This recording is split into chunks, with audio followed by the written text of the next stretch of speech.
वहाँ पर सीता माता जी का दिव्य और भव्य मंदिर ठीक उसी प्रकार से उसी तर्ज पर हम लोग बनाने की कोशिश करेंगे, जिस प्रकार से अयोध्या के कम से कम पहले। अच्छा सर, एक सवाल करना चाहूँगा आपसे मैं कि आप भारतीय जनता पार्टी के विधायक हैं और 2022 में चुनाव होने जा रहे हैं। क्या आपकी तैयारी है और क्या रह गया है कि इस बार जो नहीं हुआ मैं 2022 के बाद करूँगा? देखिए, मेरा एक ड्रीम प्रोजेक्ट था कि जैसे अयोध्या में भगवान श्री राम जी का दिव्य और भव्य मंदिर बन रहा है, भगवान राम जी की धर्मपत्नी सीता माता जी, हमारे पौड़ी में एक विकास खंड है कोट, और कोट का एक गांव है फलसवाड़ी जी। वहाँ ये मान्यता है और इसके प्रमाण भी हैं कि सीता माता जी उस धरती में समाई थी। और हमारे यहाँ पट्टी होती है, पट्टी बोलते हैं, पट्टी बोलते हैं हमारे यहाँ। उस पट्टी का नाम भी सितौंस्यू है, और यानी कि सीता माता के नाम पे है। सितौंस्यू का जो अपभ्रंश शब्द है वो है सीतावन। तो वो सीतावन से बार बार जब सीतावन बोलते हैं तो बाद में वो सितौंस्यू पड़ गया। तो वो सीता माता की धरती है, वहाँ सीता माता जी समाई थी।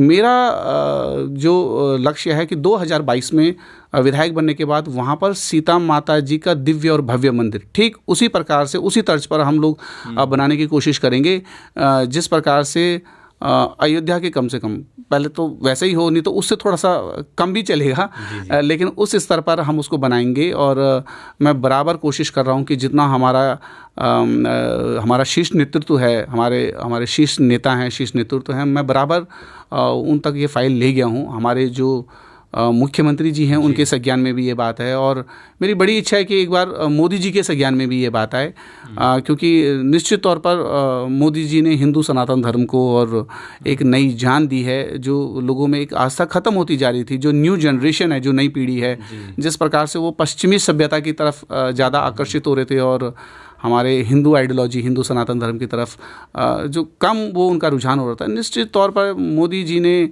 बहुत लोगों के मन में ये अलग जगाई है। तो मुझे बहुत विश्वास है कि आदरणीय मोदी जी तक आपके माध्यम से, आपके चैनल के माध्यम से मेरी बात जाएगी, और सीता माता का जो मेरी इच्छा है कि 2022 के बाद सीता माता का वहाँ पे दिव्य और भव्य मंदिर बने। तो ये एक मेरा सपना है जो 2022 के बाद मैं पूरी ताकत से इसको पूरा करने वाला हूँ। अच्छा, चुनाव हैं 2022 में, क्या देख रहे हैं आप? कांग्रेस भी चुनाव लड़ने जा रही है, आम आदमी पार्टी तो 300 यूनिट फ्री दे रही है, शिक्षा फ्री दे रही है, उसके अलावा और भी वो बातें कर रहे हैं। भारतीय जनता पार्टी है, पहले से ही केंद्र मंत्रालय उनका है, राज्य में खुद हैं। कैसे आप देख रहे हैं उत्तराखंड में? देखिए, हमारी पार्टी का नारा है कि युवा मुख्यमंत्री और 60 पार जी। और ये नारा ही नहीं, ये संकल्प है हमारा। और जब हम कोई संकल्प करते हैं तो उसकी सिद्धि के लिए दिन रात काम करते हैं। तो ये जो संकल्प है हमारा कि युवा मुख्यमंत्री और 60 पार, इस संकल्प को परिलक्षित करने के लिए, इस संकल्प को प्राप्त करने के लिए भारतीय जनता पार्टी का देवतुल्य कार्यकर्ता उत्तराखंड के हर गांव में, उत्तराखंड के हर ब्लॉक में, उत्तराखंड के हर जिले में पूरी तरीके से काम कर रहा है। और आप देखिएगा, भारतीय जनता पार्टी 2022 में 60 से ज़्यादा अधिक सीटें जीत कर आने वाली है। और जो आपने कहा है कि अन्य दल जो हैं कुछ फ्री दे रहे हैं, देखिए, हमारे पहाड़ का जो कल्चर है, या यूँ कहें जो हम पहाड़ी लोग हैं, हम पहाड़ के लोग हैं, हम फ्री की चीज़ को पसंद नहीं करते हैं। आप यकीन मानिए, हम स्वाभिमानी लोग हैं, हम स्वाभिमान के साथ जीना पसंद करते हैं। और कोई चीज़ फ्री आप कब तक दे सकते हैं? उसकी एक सीमा होगी, इसकी एक लिमिट होगी। तो निश्चित तौर पर ये एक तरीके से गलत परंपरा है। आप ये कह सकते हैं कि कोई चीज़ अगर महंगी है हम उसको सस्ती कर सकते हैं, ये एक विषय हो सकता है। लेकिन अगर आप ये कहेंगे साहब हम फ्री में दे देंगे, तो आप समाज को पंगु की तरफ ले जा रहे हैं। आप समाज को एक ऐसी दिशा में ले जा रहे हैं जहां आप राजनीति में सत्ता में काबिज होने के लिए आप समाज का नुकसान कर रहे हैं। तो मैं नहीं समझता कि पहाड़ के जो कर्मठ लोग हैं, मेहनतकश लोग हैं, पहाड़ के जो हमारी नारी शक्ति है, युवा शक्ति है, हमारे देखिए ना, हमारे यहाँ तो देश प्रेम है। हमारे यहाँ हर परिवार में जो है कि आदमी सेना में है। और जहाँ जिन लोगों के अंदर राष्ट्रवाद की भावना है, जो लोग राष्ट्र के लिए समर्पित हैं, जो लोग राष्ट्र के लिए सोचते हैं, निश्चित तौर पर वो फ्री की बात नहीं करते।